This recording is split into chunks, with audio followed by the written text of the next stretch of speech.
Assalamualaikum warahmatullahi wabarakatuh. Perkenalkan, nama saya Citra Yunis Fahani dengan NIM 02219023. Di sini saya akan menjelaskan secara singkat mengenai magnetic resonance imaging atau biasa kita sebut dengan MRI. Apa itu MRI? MRI adalah teknik penggambaran penampang tubuh berdasarkan prinsip resonansi magnetik inti atom hidrogen. Teknik penggambaran magnetic resonance imaging atau MRI ini cukup kompleks karena gambaran yang dihasilkan itu tergantung pada banyaknya parameter. Jadi bila ditinjau dari tipenya, MRI itu terbagi menjadi dua. Pertama, MRI dengan kerangka terbuka, yang kedua MRI dengan kerangka biasa gitu ya, berlorong sempit. Selanjutnya, jika ditinjau dari kekuatan dan magnetnya, MRI itu terbagi menjadi tiga. Pertama, MRI Tesla tinggi dengan kekuatan magnetnya sekitar 1 sampai dengan 1,5 Tesla. Kemudian kedua, ada MRI dengan Tesla sedang yang berkekuatan magnet 0,5 Tesla. Nah, yang terakhir itu ada MRI dengan Tesla rendah yang kekuatan magnetnya itu kurang dari 0,5 Tesla. Kemudian saya akan menjelaskan mengenai komponen-komponen dan prinsip kerja MRI. Prinsip dasar MRI adalah inti atom yang bergetar dalam medan magnet. Pada prinsipnya, bila inti atom hidrogen dalam medan magnet berfrekuensi tinggi ditembak tegak lurus secara periodik, maka proton akan bergetar dan bergerak. Dan bila medan magnet ini dimatikan, maka proton akan kembali ke posisi semula dan akan menginduksi satu kumparan untuk menghasilkan sinyal elektrik yang lemah.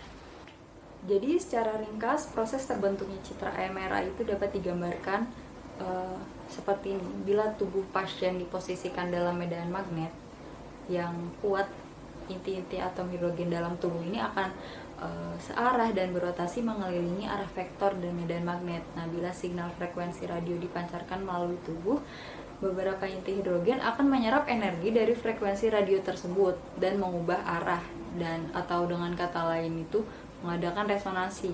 Bila signal frekuensi radio dihentikan pancarannya, inti-inti tersebut akan kembali pada posisi semula dan melepaskan energi yang telah diserap dan menimbulkan signal yang ditangkap oleh antena dan kemudian diproses komputer dalam bentuk radiograf.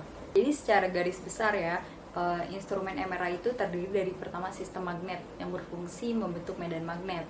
Nah, yang kedua ada sistem pencitraan yang berfungsi membentuk citra yang terdiri dari kumparan dari 3 buah kumparan koil. Ada gradien koil X, gradien koil Y, dan gradien koil Z.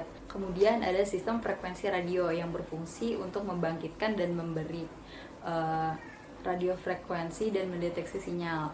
Yang keempat, ada sistem komputer yang berfungsi untuk membangkitkan sekuens pulsa dan mengontrol semua komponen alat MRI dan menyimpan memori beberapa citra. Yang terakhir ada sistem pencetakan citra.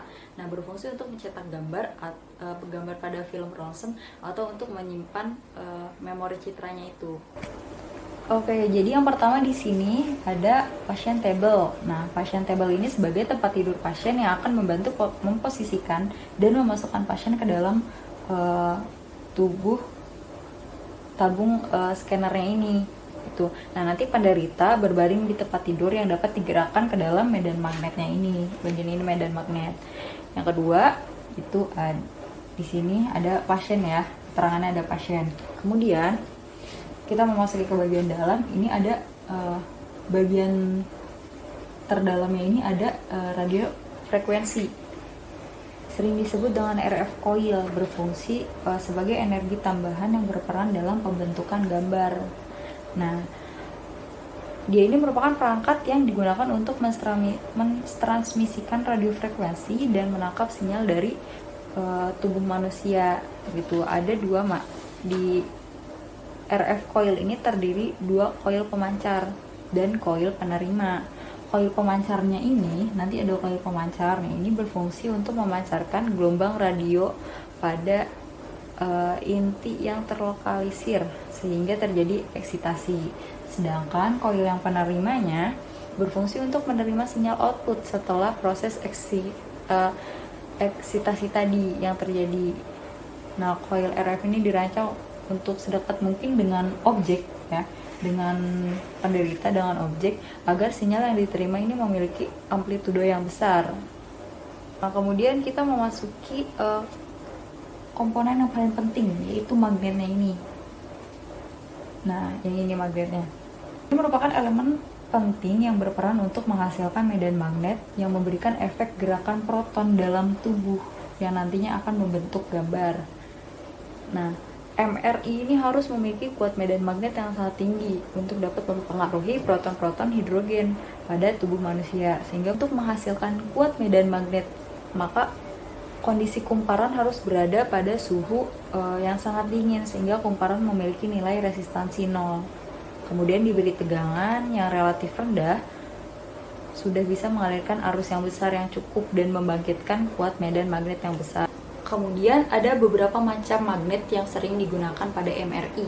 Pertama, ada magnet tetap. Kedua, ada magnet resistif. Yang ketiga, ada magnet superkonduktif. Nah, kemudian ada gradient coil. Gradient coil ini yang bagian tengah magnet. Jadi bagian terbawah itu magnet, gradient coil, baru radiofrekuensi coil. Nah, ini tuh gradient coil ini berfungsi untuk mengubah kuat medan magnet secara elektronik bersama frekuensi radio yang membentuk sinyal dan menghasilkan gambar. Nah, untuk gradient coil ini, dia berupa kawat lilitan besar yang berfungsi untuk membentuk suatu gradasi kuat medan magnet di sepanjang tubuh magnet. Gradient coil ini mengeluarkan medan magnet yang dapat membuat potongan gambar pada bagian yang diinginkan. Nah, kumparan ini terbagi menjadi 3.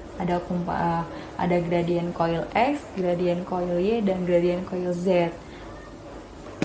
Kemudian di sini digambar bahwa gradient Z itu untuk membuat citra potongan aksial, gradient X untuk membuat citra potongan sagittal, dan gradient Y untuk membuat citra potongan koronal.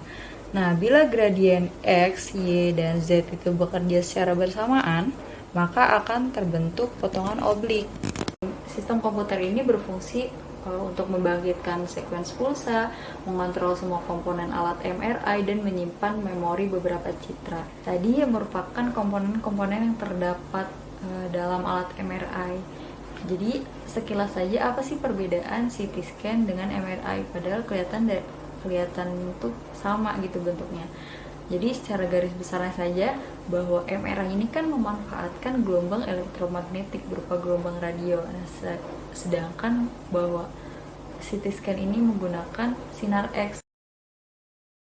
Cukup sekian yang bisa saya sampaikan mengenai prinsip kerja dan komponen dari alat magnetic resonance imaging. Semoga bermanfaat. Terima kasih. Wassalamualaikum warahmatullahi wabarakatuh.